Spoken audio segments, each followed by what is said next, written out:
Dabar noriu padaryti video, kaip čia kairėj pusėj, viršuj dešinėj pusėj, kur yra patikra, paspaudžiam patikra. Kodėl labai svarbu patikra? Jūs, kai pradėsite pirkti dalis, jeigu nepadarysite patikros, jums neleis sumokėti antros įmokos. Tai patikrą yra būtina padaryt.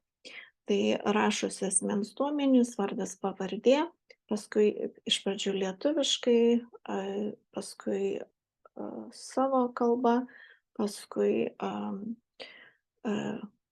lytis kokia ir gimimo data. Toliau, kur yra paso duomenys, reikia sukelti visus savo dokumentus, kada jisai galioja, koks dokumentas, parašyti ir registracijos adresas irgi nuolatinė gyvenamoji vieta, kur, aišku, kompanija paštu nieko nesiuntinėja, bet adresą reikia tikslų parašyti, štai kad jūs galite sertifikatus, kai išsimokėsite, parsisiųsti, jie ateis pas jūs paštu.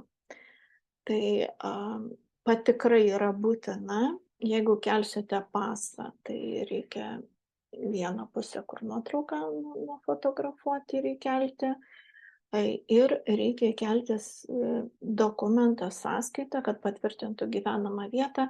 Tai gali būti jūsų mokėjimas už telefoną, ar už internetą, ar už kažkokius kitus dalykus. Jūsų vardu išrašyta sąskaita.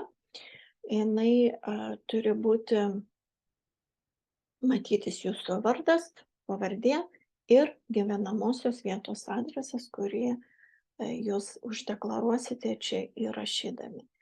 Ir asmens dokumentas, jeigu pasas iš vienos pusės, jeigu asmens kortelė iš abiejų pusių, reikia kelti 2 failiukus. Tai va, tiek apie verifikaciją, patikrinimą ir čia, kai padarysit verifikaciją, čia jums turi užsidegti žalia varnelė viršuj. Jeigu nedega, reiškia, jūs neverifikuoti. Jeigu jums iškyla kažkokių klausimų, jūs juos galite, va čia va, žinutė iš karto paspaudus rašyti, pasirinkti va žinutę, rašote savo vardą, rašote, žinutės rašyti reikia rusų arba anglų kalba ir kas jums patogiau ir jie iš karto duoda atsakymus. Tai tiek žinių.